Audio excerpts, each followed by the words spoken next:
बहुत पुराने जमाने की बात है। अब रात का अंधेरा इतना गहरा होता था कि इंसान अपनी ही सांसों की आवाज से डर जाए। उसी दौर में एक बस्ती थी, गुलशनपुर।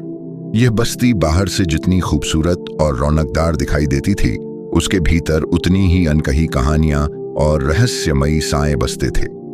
गुलशनपुर के चारों ओर ऊंची ऊंची दीवारें थीं, जिनके दरवाजे सूरज ढलते ही बंद कर दिए जाते थे, क्योंकि लोग कहते थे कि अंधेरे के साथ कुछ ऐसी ताकतें भी जाग जाती हैं जिनसे बच पाना हर किसी के बस की बात नहीं। गुलशनपुर का बादशाह सुल्तान जलालुद्दीन एक न्यायप्रिय और अल्लाह से डरने वाला हाकिम था। उसकी एक ही बेटी थी, शहजादी महरीन। महरीन सिर्फ अपनी खूबसूरती के लिए ही नहीं, बल्कि अपने नेक दिल और रहमदिल स्वभाव के लिए भी पूरे इलाके में मशहूर थी। वह अक्सर गरीबों की मदद करती, भूखों को खाना खिलाती और रातों में अल्लाह से दुआ करती कि उसके वालिद का साया हमेशा उसके सिर पर बना रहे। महरीन की आंखों में एक अजीब सी चमक थी, जैसे उसमें कोई छुपा हुआ राज हो जिसे समझ पाना आसान नहीं था। मगर गुलशनपुर की इस रौनक के पीछे एक खौफनाक साया भी मंडरा रहा था। उस साये का नाम था दाऊद बिन सलीम। लोग उसे दाऊद डाकू के नाम से जानते थे। वह एक ऐसा डाकू था जिसका नाम सुनते ही बहादुर से बहादुर इंसान के भी कदम कांप उठते थे। कहा जाता था कि दाऊद पहले एक नेक इंसान था, लेकिन वक्त और हालात ने उसे इतना बदल दिया कि अब उसके दिल में न रहम बचा था और न ही कोई डर। वह रात के अंधेरे में आता, लूटता और बिना किसी निशान के गायब हो जाता। एक रात जब गुलशनपुर की हवाएं कुछ ज्यादा ही खामोश थीं और आसमान पर चांद बादलों में छिपा हुआ था, तभी महल के अंदर एक अजीब सी हलचल हुई।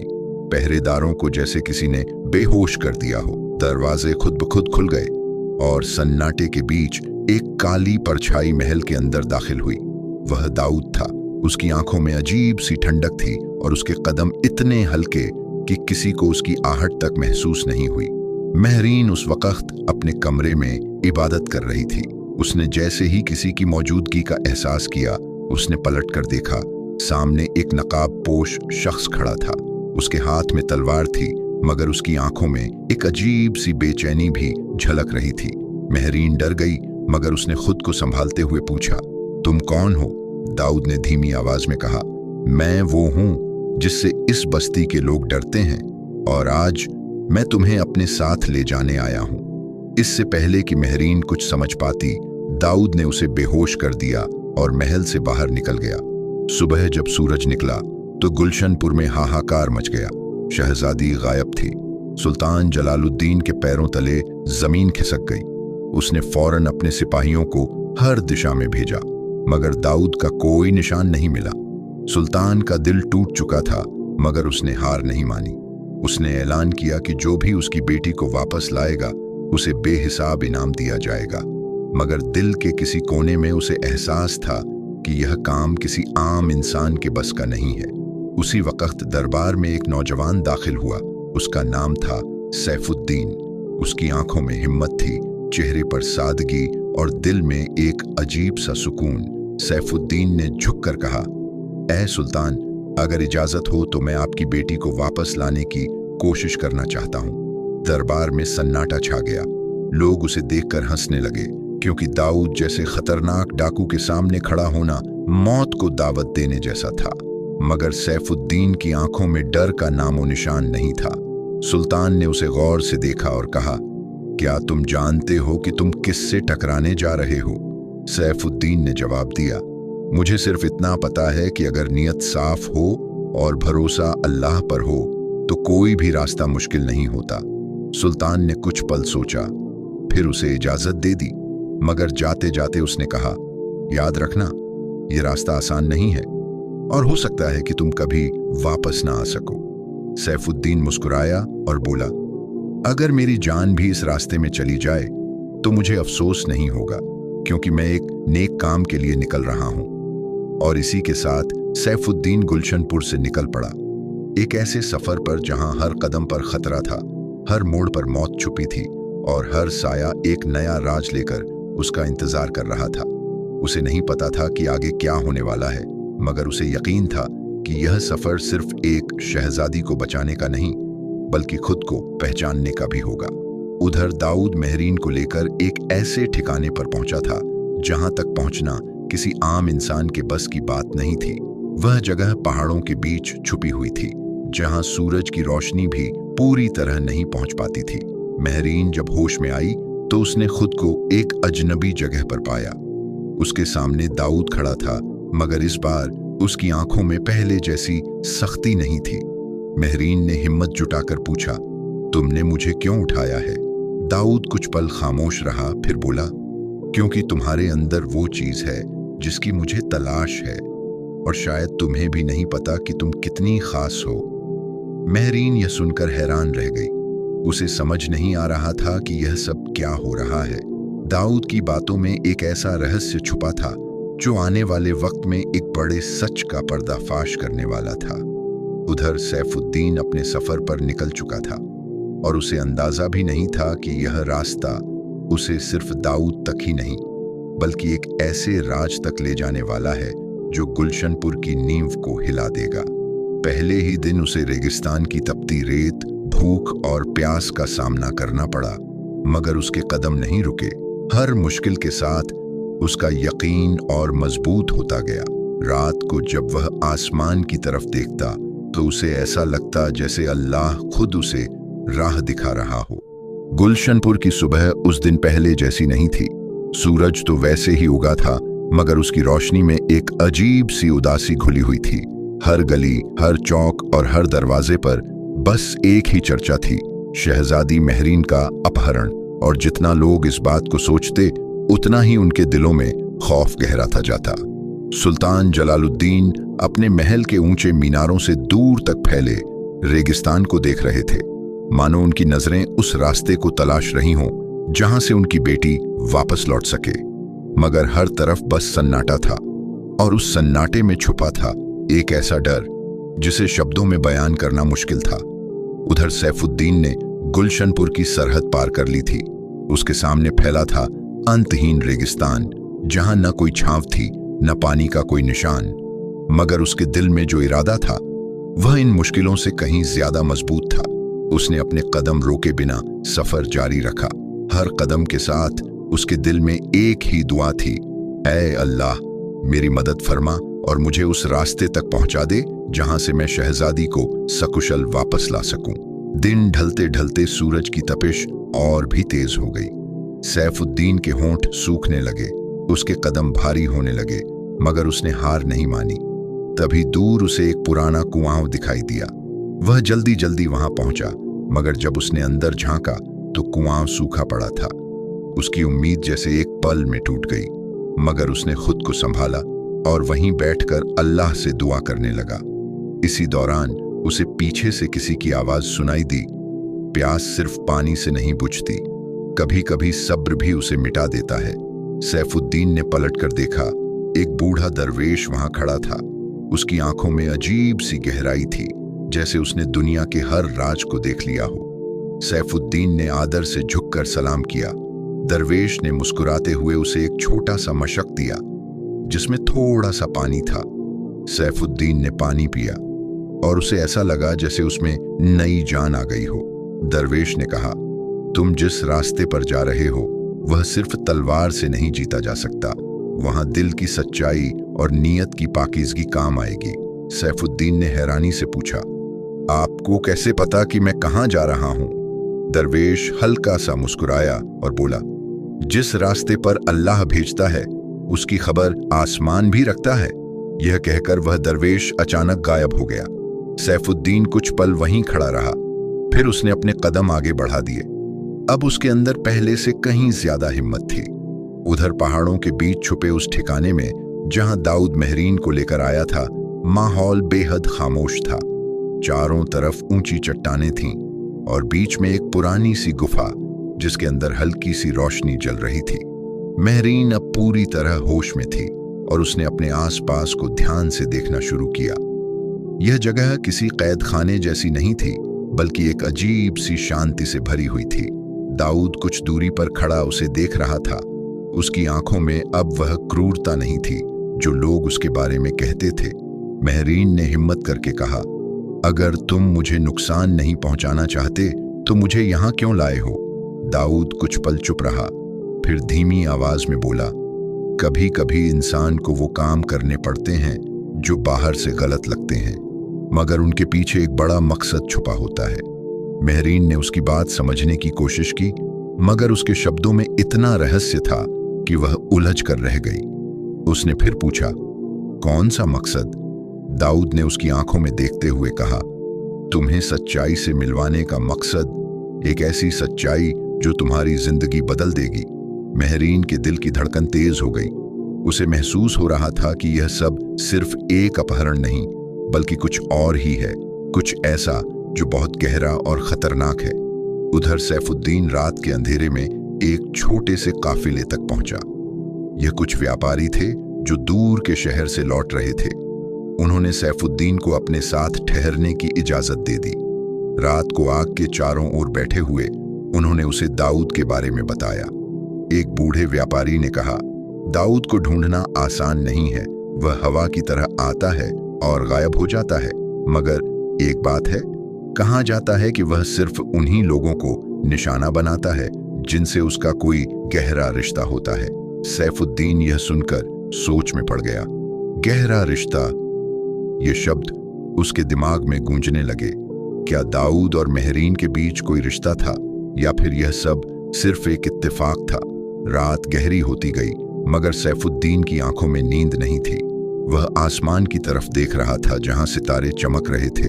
उसे ऐसा लग रहा था जैसे हर तारा उसे कुछ बताना चाहता हो। तभी उसे दरवेश की बात याद आई, नियत की पाकीज़गी। उसने अपने दिल में झांका और खुद से पूछा, क्या मैं सच में इस काम के लायक हूं? सुबह होते ही वह फिर अपने सफर पर निकल पड़ा। इस बार उसका रास्ता पहाड़ों की तरफ था। हर कदम के साथ रास्ता मुश्किल होता जा रहा था। चट्टानें तेज थीं, रास्ते संकरे थे और हर मोड़ पर खतरा छुपा था। मगर अब उसके दिल में एक नई रोशनी थी जो उसे आगे बढ़ने का हौसला दे रही थी। उधर दाऊद और महरीन के बीच बातचीत और भी गहरी होती जा रही थी। दाऊद ने उसे बताया कि वह हमेशा से ऐसा नहीं था। एक वक्त था जब वह भी गुलशनपुर का ही हिस्सा था, मगर एक ऐसी घटना ने उसकी जिंदगी बदल दी जिसने उसके दिल में नफरत भर दी। उसने कहा, कभी कभी इंसाफ के नाम पर भी नाइंसाफी होती है और वही इंसान को अंधेरे की तरफ धकेल देती है। महरीन यह सुनकर चौंक गई। उसे पहली बार एहसास हुआ कि दाऊद सिर्फ एक डाकू नहीं, बल्कि एक टूटा हुआ इंसान है जिसके अंदर कहीं न कहीं दर्द छुपा है। मगर उसी वक्त दूर पहाड़ों के बीच एक परछाई तेजी से बढ़ रही थी। वह सैफुद्दीन था। उसने आखिरकार उस इलाके में कदम रख दिया था जहां से लौटना आसान नहीं था। उसे अभी यह नहीं पता था कि आगे क्या होने वाला है, मगर उसे यह जरूर महसूस हो रहा था कि अब कहानी एक ऐसे मोड़ पर पहुंचने वाली है जहां हर सच सामने आएगा। और इसी के साथ किस्मत के धागे और भी उलझने लगे।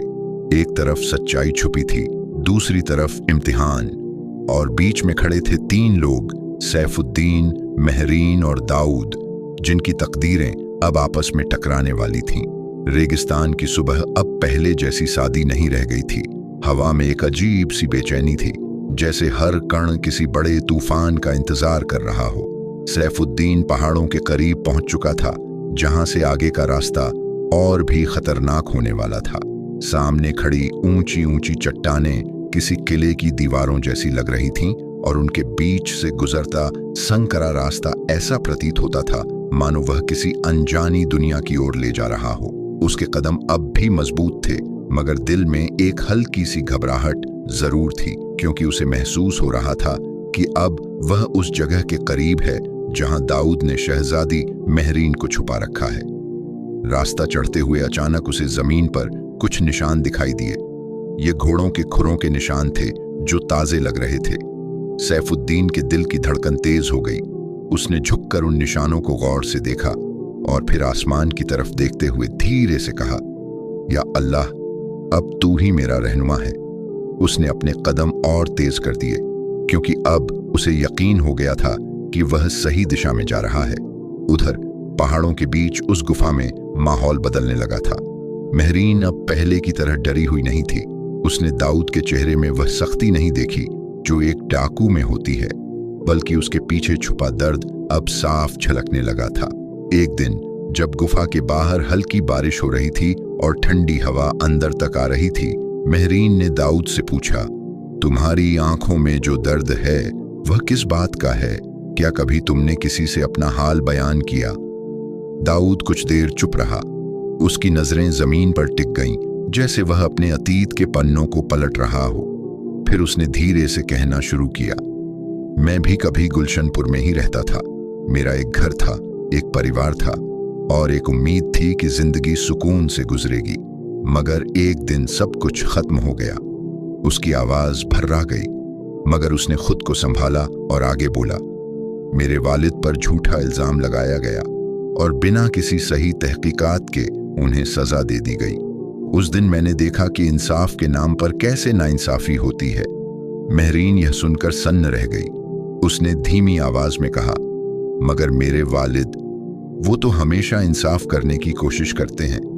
दाऊद हल्का सा हंसा, मगर उस हंसी में दर्द था। हर बादशाह की नजर हर जगह नहीं पहुंचती शहजादी। कभी कभी उसके अपने लोग ही उसके फैसलों को गलत बना देते हैं। यह बात महरीन के दिल में गहराई तक उतर गई। पहली बार उसे अपने महल और अपने आसपास के लोगों पर शक होने लगा। क्या सच में उसके वालिद के नाम पर कोई गलत खेल खेला गया था? उधर सैफुद्दीन पहाड़ों के बीच और आगे बढ़ चुका था। रास्ता अब इतना संकरा हो गया था कि एक गलत कदम उसे गहरी खाई में गिरा सकता था। तभी अचानक ऊपर से पत्थर गिरने लगे। सैफुद्दीन ने तेजी से खुद को एक तरफ किया। यह कोई हादसा नहीं था, यह एक जाल था। किसी ने उसकी आहट सुन ली थी। अचानक चारों तरफ से नकाबपोश लोग निकल आए। उनके हाथों में तलवारें थीं और उनकी आंखों में सख्ती। सैफुद्दीन समझ गया कि वह दाऊद के आदमियों के बीच घिर चुका है।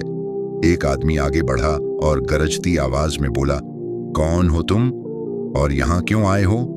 सैफुद्दीन ने बिना डर के जवाब दिया, मैं सैफुद्दीन हूं और मैं यहां किसी से लड़ने नहीं बल्कि एक सच्चाई जानने आया हूं। उसकी आवाज में इतनी दृढ़ता थी कि कुछ पल के लिए सब खामोश हो गए। मगर तभी पीछे से एक और आवाज आई, सच्चाई की तलाश में आए हो या मौत को बुलाने? यह दाऊद था जो धीरे धीरे आगे बढ़ रहा था। उसकी आंखें अब फिर से सख्त हो चुकी थीं। सैफुद्दीन ने उसे गौर से देखा और कहा, अगर सच्चाई की राह में मौत भी मिल जाए तो वह भी मंजूर है। यह सुनकर दाऊद कुछ पल के लिए चुप हो गया। उसने अपने आदमियों को इशारा किया और सब पीछे हट गए। दाऊद ने कहा, तुम में हिम्मत है, मगर यह जगह हिम्मत से ज्यादा समझ की मांग करती है। सैफुद्दीन ने जवाब दिया, तो फिर मुझे समझा दो, क्योंकि मैं यहां सिर्फ शहजादी को ले जाने नहीं बल्कि यह जानने आया हूं कि तुमने यह सब क्यों किया। दाऊद ने उसकी बात सुनी और उसकी आंखों में एक पल के लिए नरमी आई। उसने कहा, अगर तुम सच में जानना चाहते हो तो तुम्हें वो देखना होगा जो अब तक किसी ने नहीं देखा। उधर गुफा के अंदर महरीन को जैसे किसी अनहोनी का एहसास हो रहा था। उसका दिल बेचैन हो उठा। उसे लग रहा था कि कुछ बड़ा होने वाला है। दाऊद सैफुद्दीन को गुफा के अंदर ले गया। वहां एक पुरानी दीवार थी जिस पर कुछ निशान बने हुए थे। दाऊद ने एक पत्थर हटाया और दीवार के पीछे एक गुप्त रास्ता खुल गया। सैफुद्दीन की आंखें हैरानी से फैल गईं। यह रास्ता गुलशनपुर तक जाता है, दाऊद ने कहा, मगर यह सिर्फ एक रास्ता नहीं बल्कि एक राज है। ऐसा राज जो अगर खुल गया तो सब कुछ बदल जाएगा। सैफुद्दीन ने गहरी सांस ली और उस अंधेरे रास्ते की तरफ देखा। उसे समझ आ गया था कि अब वह सिर्फ एक मिशन पर नहीं बल्कि एक सच्चाई के करीब पहुंच चुका है। मगर जैसे ही वह आगे बढ़ने वाला था, अचानक गुफा के अंदर तेज हवा चलने लगी। मशालें बुझने लगीं और अंधेरा गहराने लगा। दूर कहीं से किसी के कदमों की आवाज आ रही थी। कहानी अब एक ऐसे मोड़ पर पहुंच चुकी थी जहां हर राज खुलने वाला था, मगर इसके साथ ही एक नया खतरा भी जन्म ले चुका था जो तीनों की किस्मत को हमेशा के लिए बदल सकता था। गुफा के भीतर अचानक फैले उस अंधेरे ने जैसे हर सांस को भारी बना दिया था। मशालों की लौ एक एक करके बुझती जा रही थी और उनके बुझने के साथ ही हवा में एक अजीब सी सर्दी घुलती जा रही थी। सैफुद्दीन ने अपने दिल की धड़कनों को काबू में करने की कोशिश की, मगर उसे साफ महसूस हो रहा था कि यह सिर्फ हवा का झोंका नहीं है, यह किसी अनदेखी ताकत की आहट है। दाऊद की आंखें भी अब सतर्क हो चुकी थीं। उसने अपने आदमियों को इशारा किया और सबने अपनी तलवारें कसकर पकड़ लीं। यहाँ कोई और भी है, दाऊद ने धीमी आवाज में कहा। सैफुद्दीन ने चारों ओर नजर दौड़ाई, मगर उसे कुछ दिखाई नहीं दिया। तभी अचानक गुफा के अंदर गूंजती एक भारी आवाज सुनाई दी। सच की तलाश करने वालों, क्या तुम उसके अंजाम के लिए भी तैयार हो? वह आवाज इतनी गहरी और डरावनी थी कि एक पल के लिए सैफुद्दीन के कदम डगमगा गए, मगर उसने खुद को संभाल लिया। दाऊद ने जोर से कहा, कौन है? सामने आओ। कुछ ही क्षणों में अंधेरे से एक परछाई उभरी। वह एक लंबा चौड़ा शख्स था, जिसके चेहरे पर नकाब था और आंखों में एक खतरनाक चमक। उसके साथ कई और साए भी थे, जो धीरे धीरे गुफा में फैलने लगे। यह कोई आम लोग नहीं थे, यह एक छुपा हुआ गिरोह था, जो इस गुफा के रहस्य की हिफाजत कर रहा था। महरीन, जो अंदर ही एक कोने में थी, यह सब देखकर सहम गई, मगर उसने खुद को संभाला और ध्यान से सब कुछ देखने लगी। उसे अब समझ आने लगा था कि यह सिर्फ उसका अपहरण नहीं, बल्कि किसी बड़े राज का हिस्सा है। नकाबपोश आदमी आगे बढ़ा और बोला, दाऊद, तुमने बहुत बड़ी गलती की है। इस राज को किसी और के सामने लाकर तुमने अपनी मौत खुद लिख दी है। उसकी आवाज में धमकी साफ झलक रही थी। दाऊद की आंखों में गुस्सा भर गया। मैंने यह सब इसलिए किया ताकि सच सामने आए, ताकि वो लोग बेनकाब हों जिन्होंने मेरे परिवार के साथ नाइंसाफी की। सैफुद्दीन ने पहली बार दाऊद को इस तरह देखा।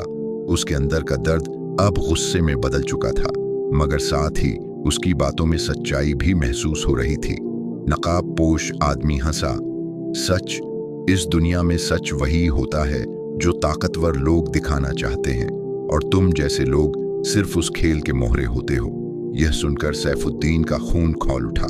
उसने आगे बढ़कर कहा, अगर सच को दबाया जा सकता तो अल्लाह उसे उजागर करने के लिए किसी को नहीं भेजता, और आज हम यहाँ उसी मकसद से खड़े हैं।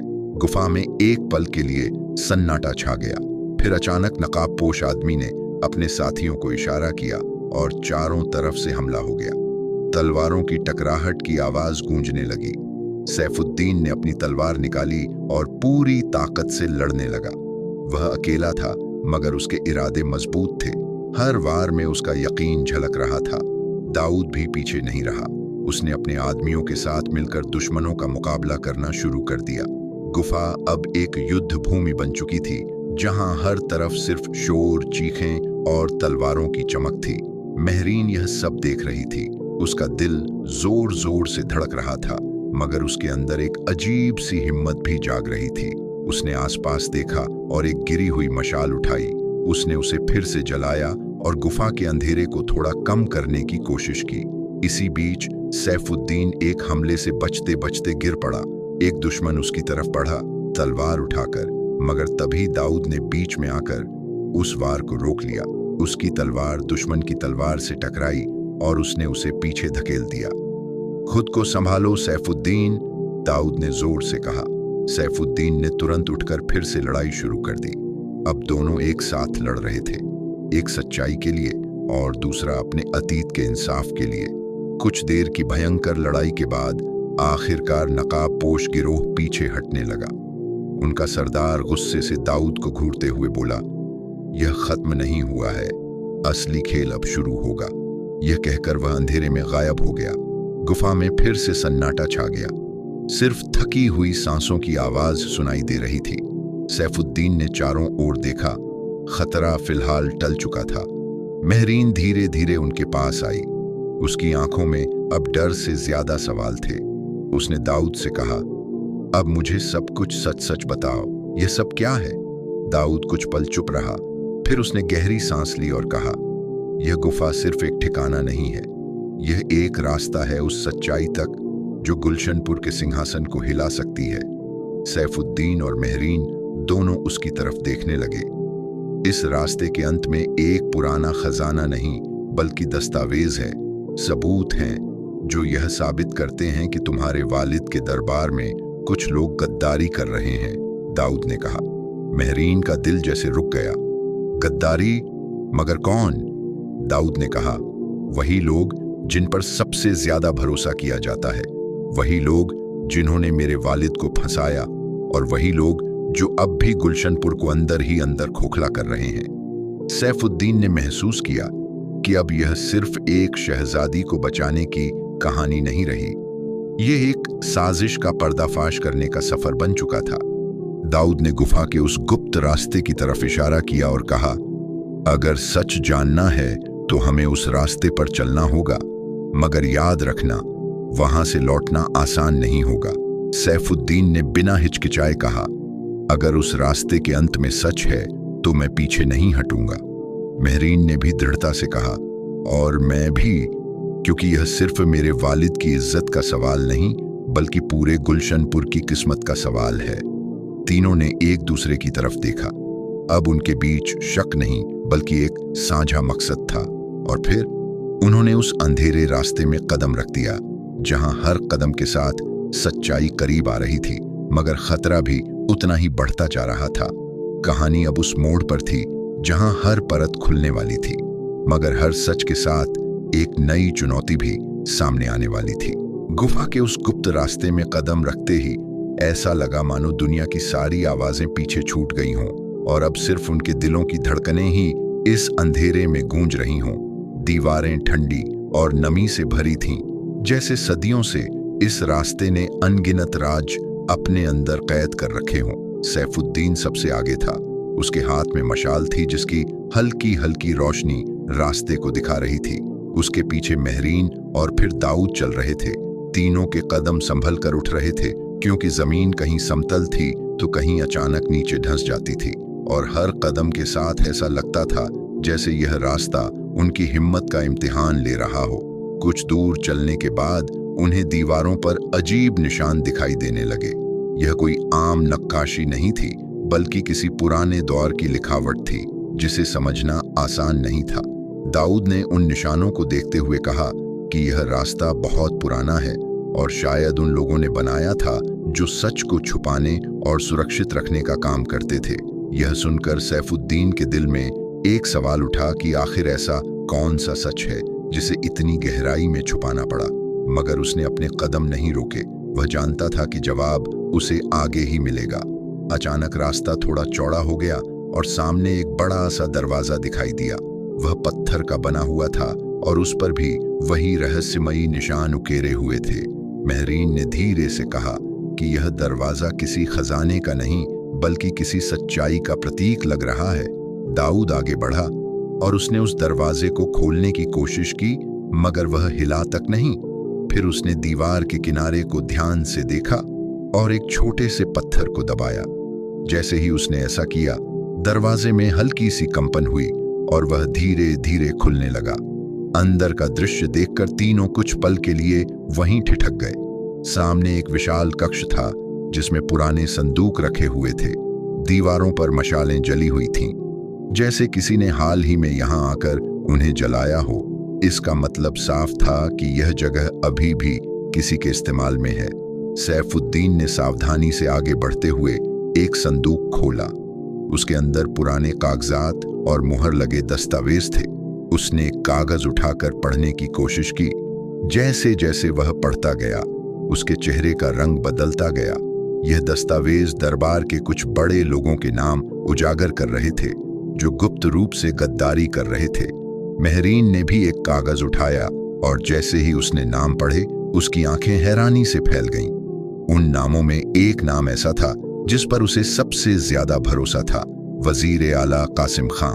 यह वही शख्स था जो हमेशा उसके वालिद के सबसे करीब रहता था और हर फैसले में उनका साथ देता था। महरीन के हाथ कांपने लगे। उसने धीमी आवाज में कहा कि यह मुमकिन नहीं है, मगर दाऊद ने गंभीर स्वर में कहा कि यही सच है, और इसी सच ने उसकी जिंदगी बर्बाद की।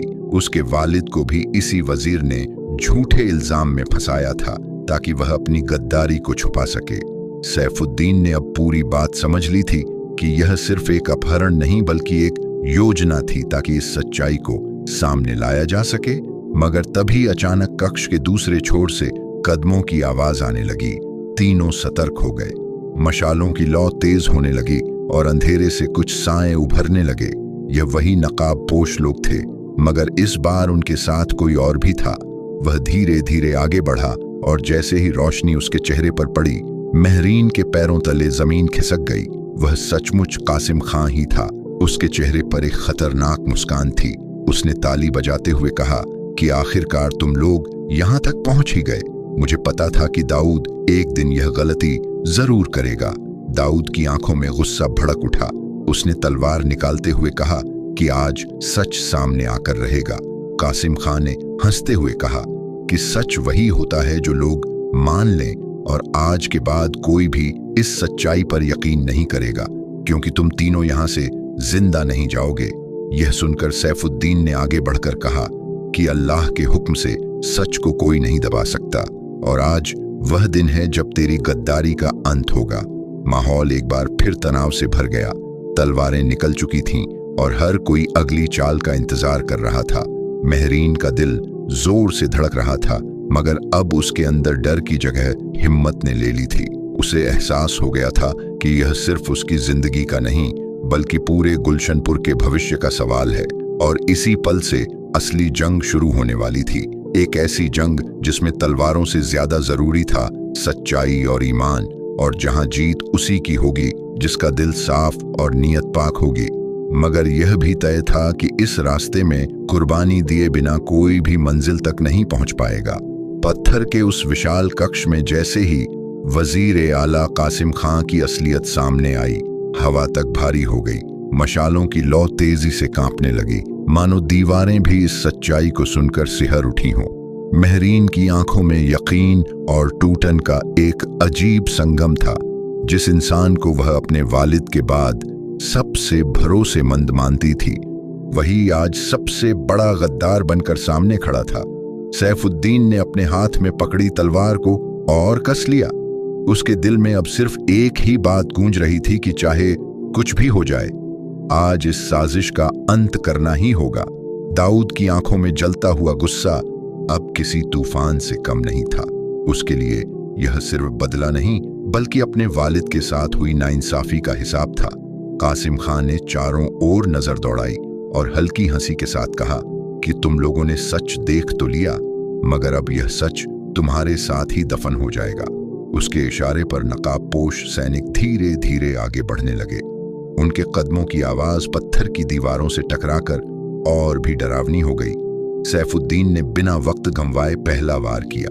उसकी तलवार बिजली की तरह चली और सामने खड़े एक हमलावर को पीछे धकेल दिया। दाऊद भी तुरंत उसके साथ आ खड़ा हुआ और दोनों ने मिलकर दुश्मनों का मुकाबला शुरू कर दिया। हर वार में ताकत थी, हर बचाव में समझदारी, मगर दुश्मन भी कम नहीं थे। वे संख्या में ज्यादा थे और पूरी तैयारी के साथ आए थे। महरीन एक तरफ खड़ी यह सब देख रही थी, मगर वह अब सिर्फ एक कमजोर शहजादी नहीं रही थी। उसने जल्दी से एक संदूक के पीछे से लोहे की एक छड़ी उठाई और मौका देखकर एक हमलावर पर वार किया। वह गिर पड़ा। यह देखकर सैफुद्दीन के चेहरे पर एक पल के लिए संतोष की झलक आई कि अब वे अकेले नहीं हैं। लड़ाई और भी तेज हो गई। तलवारों की टकराहट से चिंगारियां उड़ने लगीं। हर तरफ शोर और हलचल मच गई। कासिम खां पीछे खड़ा यह सब देख रहा था।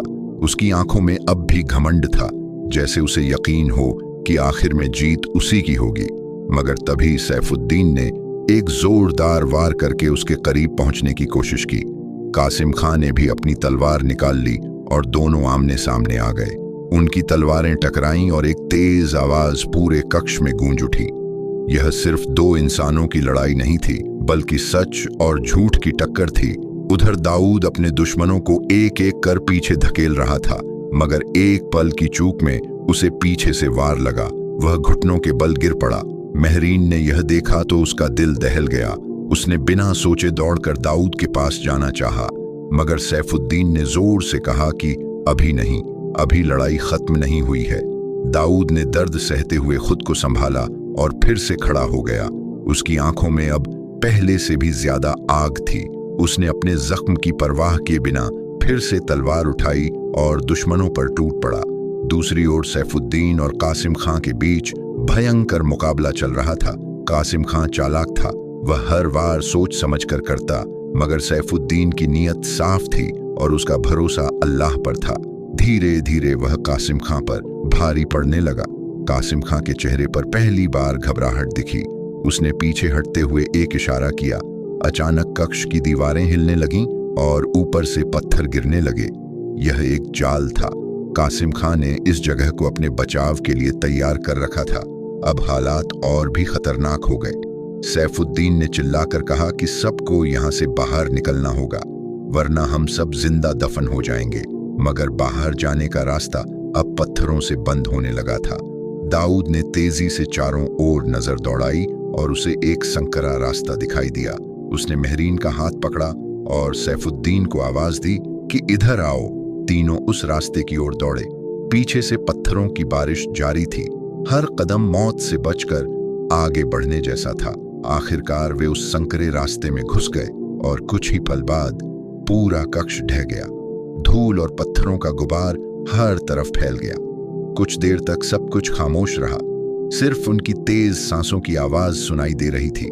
वे बच तो गए थे, मगर कासिम खां भी कहीं न कहीं बच निकला था। यह सोचकर सैफुद्दीन ने दांत भींच लिए। दाऊद दीवार के सहारे बैठ गया। उसका जख्म गहरा था। महरीन उसके पास बैठ गई और उसकी हालत देखकर उसकी आंखों में आंसू आ गए। दाऊद ने हल्की मुस्कान के साथ कहा कि यह दर्द कुछ भी नहीं है उस दर्द के सामने जो उसने सालों तक सहा है। सैफुद्दीन ने कहा कि अब वक्त आ गया है कि इस सच्चाई को गुलशनपुर तक पहुंचाया जाए। यही एक तरीका है इस गद्दारी को खत्म करने का। महरीन ने सिर हिलाकर हामी भरी, मगर उसके दिल में एक डर भी था कि जब यह सच सामने आएगा तो उसके वालिद पर क्या गुजरेगी। मगर अब पीछे मुड़ने का कोई रास्ता नहीं था। उन्होंने फैसला किया कि सुबह होते ही वे गुलशनपुर की ओर निकलेंगे। रात उसी संकरे रास्ते में गुजारी गई। थकान, दर्द और आने वाले कल की चिंता तीनों के चेहरों पर साफ दिखाई दे रही थी। मगर उनके दिलों में एक नई उम्मीद भी जाग चुकी थी। एक उम्मीद कि अब अंधेरा ज्यादा देर तक टिक नहीं पाएगा, क्योंकि सच की पहली किरण फूट चुकी थी और अब वह रोशनी बनकर पूरे गुलशनपुर को जगाने वाली थी। संकरे रास्ते की उस ठंडी और नम अंधेरी सुरंग में रात जैसे थम गई थी। ऊपर कहीं दूर ढे हुए कक्ष की गूंज अब भी धीमे धीमे सुनाई दे रही थी, जैसे पत्थर भी उस भयानक टकराव की कहानी दोहरा रहे हों। सैफुद्दीन दीवार से टेक लगाए बैठा था। उसकी सांसें अब कुछ संभल चुकी थीं, मगर उसके मन में तूफान थमने का नाम नहीं ले रहा था। उसके सामने अब सिर्फ एक रास्ता था, सच को गुलशनपुर तक पहुंचाना, चाहे इसके लिए उसे अपनी जान ही क्यों न देनी पड़े। दाऊद पास ही बैठा था। उसके कंधे पर गहरा जख्म था, जिसे महरीन अपने दुपट्टे से बांधने की कोशिश कर रही थी। उसके हाथ कांप रहे थे, मगर उसकी आंखों में अब डर नहीं बल्कि दृढ़ता थी। वह अब सिर्फ एक शहजादी नहीं रही थी, वह सच्चाई की गवाह बन चुकी थी और उसे एहसास था कि यह गवाही पूरे गुलशनपुर की किस्मत बदल सकती है। दाऊद ने धीरे से कहा कि यह जख्म भर जाएगा, मगर जो जख्म सालों से उसके दिल में था, शायद अब जाकर उसे मरहम मिलने वाला है। सैफुद्दीन ने उसकी तरफ देखा और पहली बार उसके चेहरे पर एक अजीब सी नरमी आई, जैसे वह समझ चुका हो कि दाऊद कोई जन्मजात डाकू नहीं, बल्कि हालात का मारा हुआ इंसान है। कुछ देर के सन्नाटे के बाद सैफुद्दीन ने कहा कि सुबह होते ही हमें यहां से निकलना होगा। कासिम खां जिंदा है और वह इतनी आसानी से हार मानने वाला नहीं है। वह जरूर कोई नया जाल बिछाएगा। महरीन ने सिर हिलाया, मगर उसके दिल में एक और सवाल उठ रहा था। अगर कासिम खां ने दरबार में पहले से ही अपनी पकड़ मजबूत कर रखी है, तो क्या सच्चाई सामने लाने भर से कुछ बदल पाएगा? यह सवाल उसके चेहरे पर साफ झलक रहा था। दाऊद ने उसकी ओर देखा और कहा कि सच में ताकत होती है, मगर उसे सही वक्त और सही हिम्मत की जरूरत होती है। अगर हम डर गए तो झूठ हमेशा जीतता रहेगा। यह सुनकर महरीन ने अपने आंसू पोंछे और मन ही मन एक फैसला किया कि अब चाहे जो भी हो वह पीछे नहीं हटेगी। रात धीरे धीरे बीतने लगी। सुरंग के बाहर कहीं दूर से ठंडी हवा का हल्का झोंका अंदर आ रहा था, जो यह इशारा कर रहा था कि सुबह करीब है। जैसे ही पहली हल्की रोशनी सुरंग के मुहाने से अंदर आई, तीनों ने उठकर अपने सफर की तैयारी की। दाऊद ने अपने जख्म को कसकर बांधा और खड़ा हो गया। दर्द अब भी था, मगर उसके इरादे उससे कहीं ज्यादा मजबूत थे। सैफुद्दीन सबसे आगे बढ़ा और धीरे धीरे वे उस सुरंग से बाहर निकलने लगे। कुछ ही देर में वे पहाड़ों के उस हिस्से में पहुंच गए जहां से नीचे की घाटी साफ दिखाई दे रही थी। सूरज की पहली किरणों ने आसमान को सुनहरे रंग में रंग दिया था, मगर उस खूबसूरती के पीछे एक खतरा छुपा था। सैफुद्दीन ने दूर नजर दौड़ाई और अचानक उसका चेहरा सख्त हो गया। घाटी के नीचे कुछ सिपाहियों की हलचल दिखाई दे रही थी। वे इधर उधर खोज कर रहे थे। दाऊद ने ध्यान से देखा और कहा कि यह कासिम खां के लोग हैं। लगता है उसने पहले ही रास्तों को घेर लिया है। अब नीचे उतरना आसान नहीं होगा। महरीन का दिल फिर से तेज धड़कने लगा, मगर उसने खुद को संभाला। सैफुद्दीन ने जल्दी से एक योजना बनाई कि हमें सीधा रास्ता छोड़कर पहाड़ी के उस संकरे हिस्से से निकलना होगा जहां से गुजरना मुश्किल है, मगर दुश्मनों की नजर से बचा जा सकता है। तीनों सावधानी से उस ओर बढ़ने लगे। रास्ता खतरनाक था। एक तरफ गहरी खाई और दूसरी तरफ ऊंची चट्टानें। हर कदम फूंक फूंक कर रखना पड़ रहा था। दाऊद का जख्म बार बार उसे धीमा कर रहा था, मगर वह बिना शिकायत के आगे बढ़ता रहा। कुछ दूर चलने के बाद अचानक एक पत्थर खिसक गया और नीचे गिरने की आवाज घाटी में गूंज उठी। नीचे खड़े सिपाहियों का ध्यान तुरंत ऊपर की ओर गया। वो लोग ऊपर हैं, किसी ने जोर से चिल्लाया। अब छुपना मुश्किल था। सैफुद्दीन ने तुरंत कहा कि अब हमें जल्दी करना होगा। वे तेजी से आगे बढ़ने लगे। पीछे से सिपाही भी ऊपर चढ़ने लगे। अब यह एक दौड़ बन चुकी थी, जिंदगी और मौत की दौड़। रास्ता और भी संकरा होता जा रहा था। तभी महरीन का पैर फिसला और वह खाई की ओर झुक गई, मगर उसी पल सैफुद्दीन ने उसका हाथ पकड़ लिया। कुछ पल के लिए समय जैसे रुक गया। नीचे गहरी खाई थी और ऊपर दुश्मन करीब आते जा रहे थे। सैफुद्दीन ने पूरी ताकत लगाकर उसे ऊपर खींच लिया। महरीन की सांसें तेज हो गईं, मगर उसने खुद को संभाल लिया। दाऊद ने पीछे मुड़कर देखा और अपने पीछा करते सिपाहियों पर पत्थर गिराने लगा ताकि उन्हें रोका जा सके। आखिरकार वे उस संकरे रास्ते को पार करके दूसरी ओर उतरने में सफल हो गए। नीचे पहुंचते ही वे बिना रुके आगे बढ़ते रहे। काफी देर तक चलने के बाद जब उन्हें यकीन हो गया कि फिलहाल कोई पीछा नहीं कर रहा, तब जाकर उन्होंने राहत की सांस ली। सामने दूर गुलशनपुर की मीनारें दिखाई देने लगीं। महरीन की आंखों में एक चमक आ गई, मगर साथ ही एक डर भी कि अब असली मुकाबला यहीं होगा। दाऊद ने उन मीनारों को देखते हुए कहा कि यही वह जगह है जहां से सब शुरू हुआ था और अब यहीं इसका अंत होगा। सैफुद्दीन ने दृढ़ आवाज में कहा कि अब कोई पीछे नहीं हटेगा, चाहे जो भी हो। सच्चाई आज दरबार तक पहुंचेगी। तीनों ने एक दूसरे की ओर देखा और बिना कुछ कहे आगे बढ़ गए, क्योंकि अब उनके बीच शब्दों की जरूरत नहीं थी। उनका मकसद एक था, उनका रास्ता एक था और उनकी मंजिल भी एक ही थी, गुलशनपुर में सच्चाई की जीत। मगर उन्हें यह नहीं पता था कि कासिम खां उनसे एक कदम आगे चल रहा है और उसने दरबार में पहले ही ऐसा जाल बिछा दिया है जिसमें फंसकर सच भी झूठ साबित हो सकता है। कहानी अब अपने सबसे खतरनाक मोड़ पर पहुंच चुकी थी, जहां हर फैसला किस्मत बदल सकता था और हर गलती सब कुछ खत्म कर सकती थी। गुलशनपुर की ऊंची मीनारें जैसे जैसे करीब आती गईं, तीनों के दिलों की धड़कनें भी उतनी ही तेज होती गईं। सुबह की सुनहरी रोशनी अब शहर की दीवारों पर फैल चुकी थी, मगर उस रोशनी के पीछे एक गहरा अंधेरा छुपा था जिसे अब उजागर होना था। सैफुद्दीन, महरीन और दाऊद शहर के बाहरी हिस्से में पहुंचे तो उन्होंने देखा कि माहौल पहले जैसा नहीं रहा। चौक चौराहों पर सिपाहियों की तैनाती बढ़ चुकी थी। लोगों के चेहरों पर बेचैनी थी और हर तरफ फुसफुसाहट चल रही थी। यह साफ था कि कासिम खां ने पहले ही अपनी चाल चल दी है। महरीन ने धीरे से कहा कि कुछ तो गड़बड़ है। दाऊद ने गंभीर स्वर में जवाब दिया कि वह हमें रोकने की पूरी कोशिश करेगा और शायद उसने दरबार में हमारे खिलाफ कहानी भी गढ़ दी होगी। सैफुद्दीन ने बिना समय गंवाए कहा कि अब हमें सीधे महल जाना होगा, मगर सावधानी से, क्योंकि हर कदम पर नजर रखी जा रही है। तीनों ने अपने चेहरों को कपड़ों से ढक लिया और भीड़ के बीच से गुजरते हुए महल की ओर बढ़ने लगे। रास्ते में उन्हें कुछ लोग बातें करते हुए सुनाई दिए। सुना है शहजादी को एक खतरनाक डाकू ने मार दिया। यह सुनकर महरीन का दिल जैसे रुक गया। उसने सैफुद्दीन की ओर देखा। उसकी आंखों में दर्द और हैरानी दोनों थे। सैफुद्दीन ने धीरे से कहा कि यह सब कासिम खां का फैलाया हुआ झूठ है, ताकि जब हम सच्चाई लेकर आएं तो कोई यकीन ही न करे। यह सुनकर महरीन के अंदर एक आग सी जल उठी।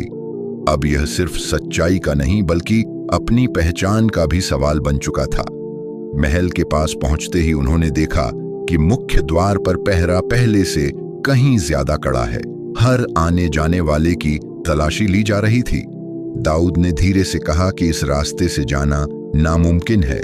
सैफुद्दीन ने कुछ पल सोचा और फिर कहा कि हमें वही पुराना गुप्त रास्ता इस्तेमाल करना होगा जो गुफा से जुड़ा था।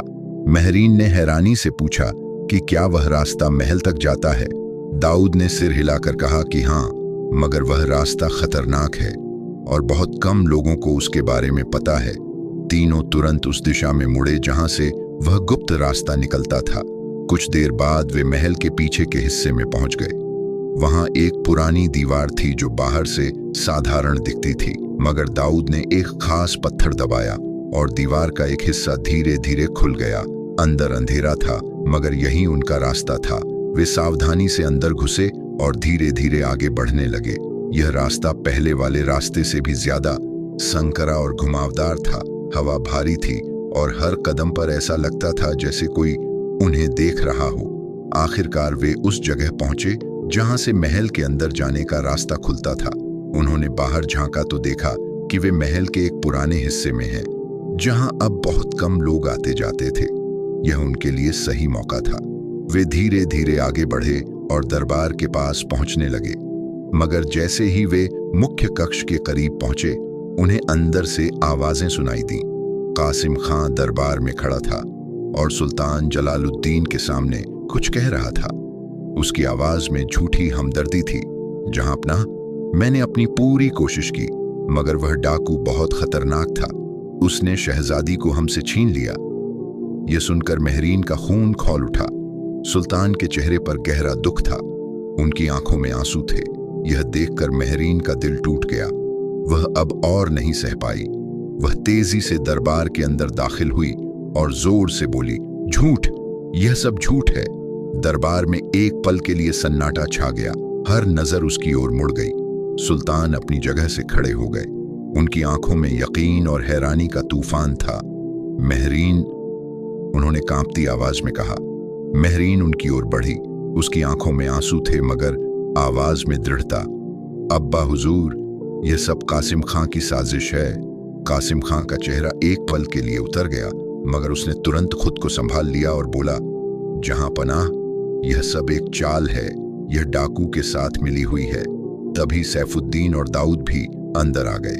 सिपाहियों ने तलवारें खींच लीं, मगर सैफुद्दीन ने जोर से कहा कि कोई तलवार नहीं उठेगी, क्योंकि आज सच सामने आएगा। उसने वे दस्तावेज निकालकर सुल्तान के सामने रख दिए। सुल्तान ने कांपते हाथों से उन्हें उठाया और पढ़ना शुरू किया। जैसे जैसे वह पढ़ते गए, उनके चेहरे का रंग बदलता गया। दरबार में खामोशी छा गई। हर कोई उस पल का इंतजार कर रहा था जब सच पूरी तरह सामने आएगा। कासिम खां के माथे पर पसीना आ गया, मगर वह अब भी अपनी चाल चलने की कोशिश कर रहा था। उसने चिल्लाकर कहा कि यह सब झूठे कागज हैं, मगर उसकी आवाज में अब वह भरोसा नहीं रहा था। महरीन ने आगे बढ़कर कहा कि अब सच को कोई नहीं छुपा सकता और आज गुलशनपुर को उसके असली दुश्मन से छुटकारा मिलेगा।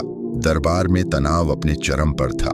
सिपाही असमंजस में थे कि किसका साथ दें। सुल्तान की नजरें अब कासिम खां पर टिक गई थीं और उनकी आंखों में वह सख्ती लौट आई थी जो एक न्यायप्रिय बादशाह की पहचान होती है। मगर कासिम खां इतना आसान नहीं था। उसने अचानक एक छुपा हुआ खंजर निकाला और सुल्तान की ओर झपटा। यह देखकर महरीन चीख उठी, मगर उसी पल सैफुद्दीन बिजली की तरह आगे बढ़ा। अब कहानी उस पल पर पहुंच चुकी थी जहां एक सेकंड की देरी सब कुछ खत्म कर सकती थी, और यह तय होने वाला था कि गुलशनपुर का भविष्य किसके हाथ में रहेगा, सच्चाई के या धोखे के। दरबार के उस निर्णायक क्षण में समय जैसे थम गया था। कासिम खां का खंजर हवा को चीरता हुआ सुल्तान जलालुद्दीन की ओर बढ़ रहा था। महरीन की चीख पूरे महल में गूंज उठी। और उसी पल सैफुद्दीन बिजली की तरह आगे लपका। उसकी तलवार ने खंजर का रास्ता रोक लिया। एक तेज टकराहट की आवाज गूंजी और चिंगारियां हवा में बिखर गईं। सुल्तान एक कदम पीछे हटे। उनके चेहरे पर हैरानी और गुस्से का मिला जुला भाव था। कासिम खां की आंखों में अब डर साफ दिखाई दे रहा था, क्योंकि उसकी चाल नाकाम हो चुकी थी, मगर वह अभी भी हार मानने को तैयार नहीं था। उसने पीछे हटते हुए अपने सिपाहियों को इशारा किया। कुछ सिपाही उसकी तरफ बढ़े, मगर दरबार में मौजूद बाकी सैनिक अब असमंजस में खड़े थे, क्योंकि उनके सामने सच्चाई और झूठ आमने सामने खड़े थे। दाऊद ने मौका देखकर आगे बढ़कर उन सिपाहियों को रोका जो कासिम खां की मदद करने की कोशिश कर रहे थे। उसकी तलवार के हर वार में सालों का गुस्सा और दर्द झलक रहा था।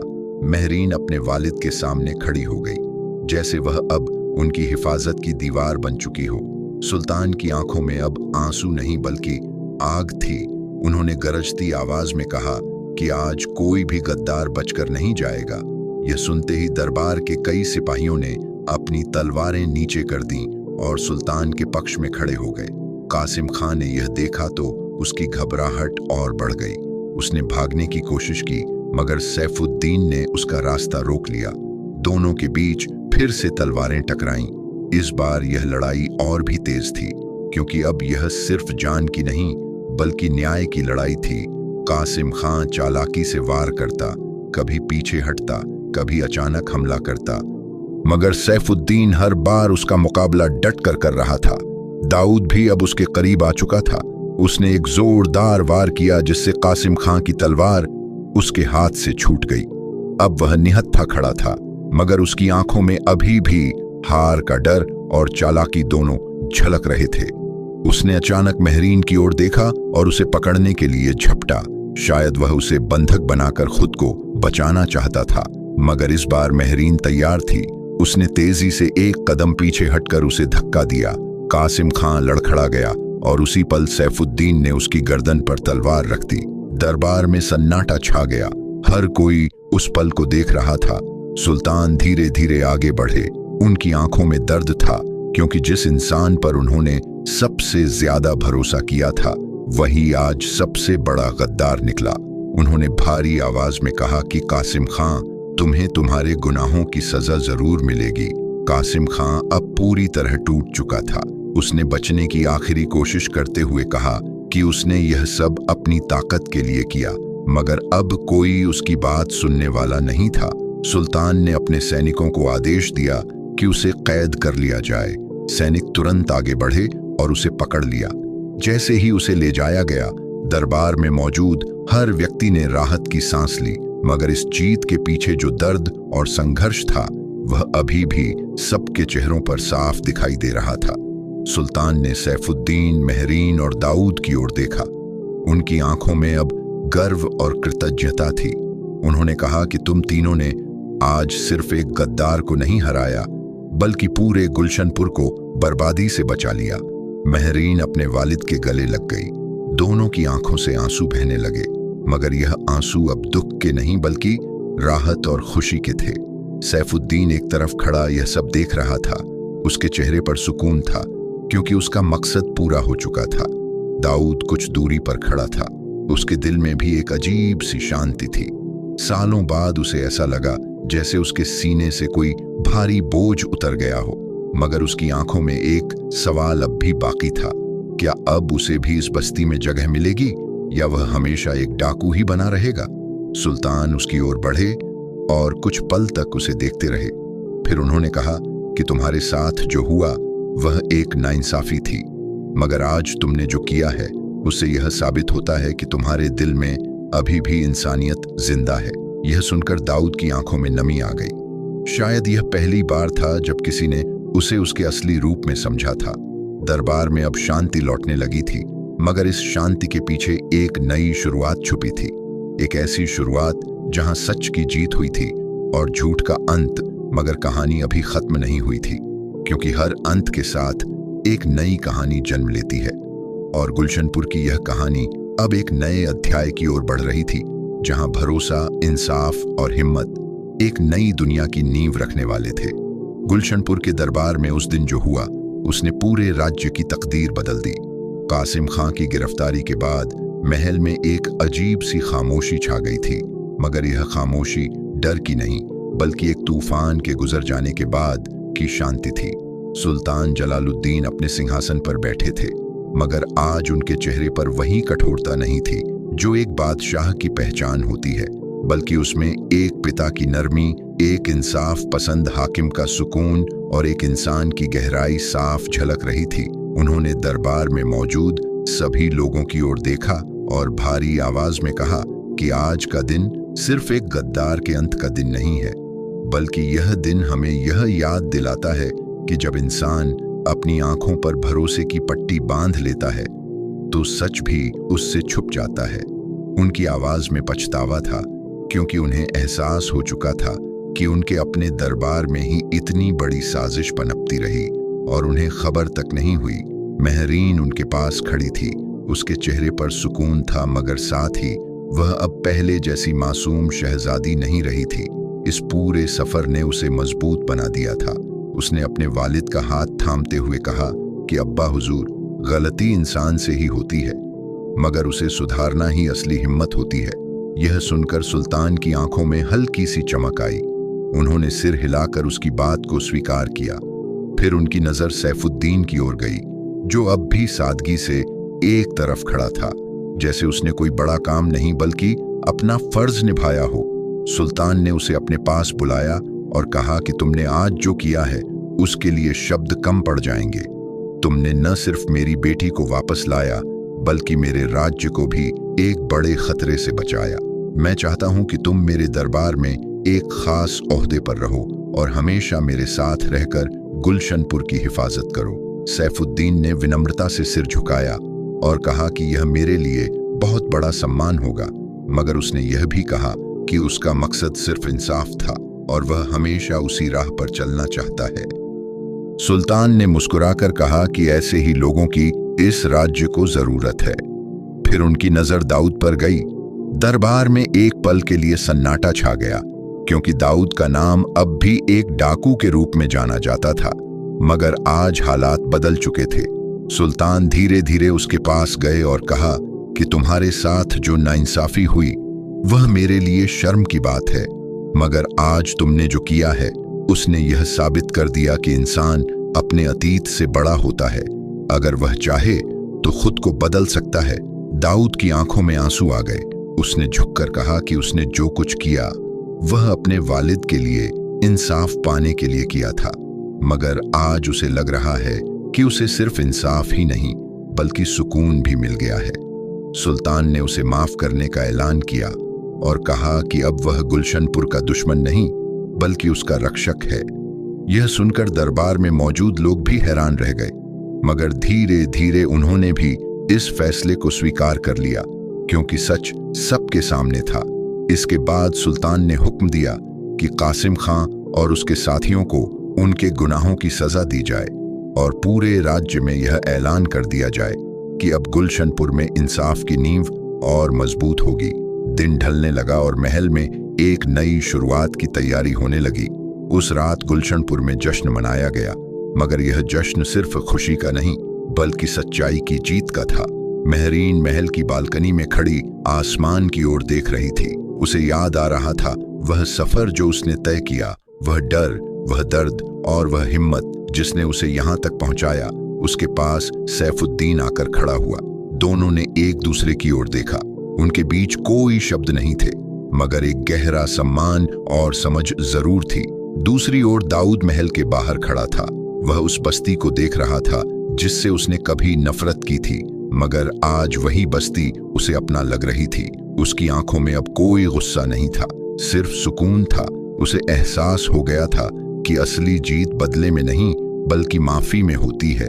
और इसी के साथ गुलशनपुर की कहानी एक ऐसे मुकाम पर पहुंच गई जहां हर किरदार ने कुछ न कुछ सीखा। सैफुद्दीन ने हिम्मत और यकीन की ताकत को साबित किया। महरीन ने अपने डर को हराकर सच्चाई के लिए खड़े होने का सबक दिया, और दाऊद ने यह दिखा दिया कि इंसान चाहे कितना भी अंधेरे में चला जाए, अगर उसके दिल में अच्छाई की एक चिंगारी बाकी है तो वह वापस रोशनी की ओर लौट सकता है। इस कहानी का अंत यही सिखाता है कि सच्चाई चाहे कितनी भी गहरी क्यों न छुपी हो, एक दिन वह जरूर सामने आती है। और जब इंसान का भरोसा अल्लाह पर हो तो कोई भी ताकत उसे उसकी मंजिल तक पहुंचने से नहीं रोक सकती। गुलशनपुर अब पहले जैसा नहीं रहा था। अब वहां सिर्फ दीवारें ही मजबूत नहीं थीं, बल्कि लोगों का भरोसा और उनका ईमान भी पहले से कहीं ज्यादा मजबूत हो चुका था। और यही इस कहानी की असली जीत थी।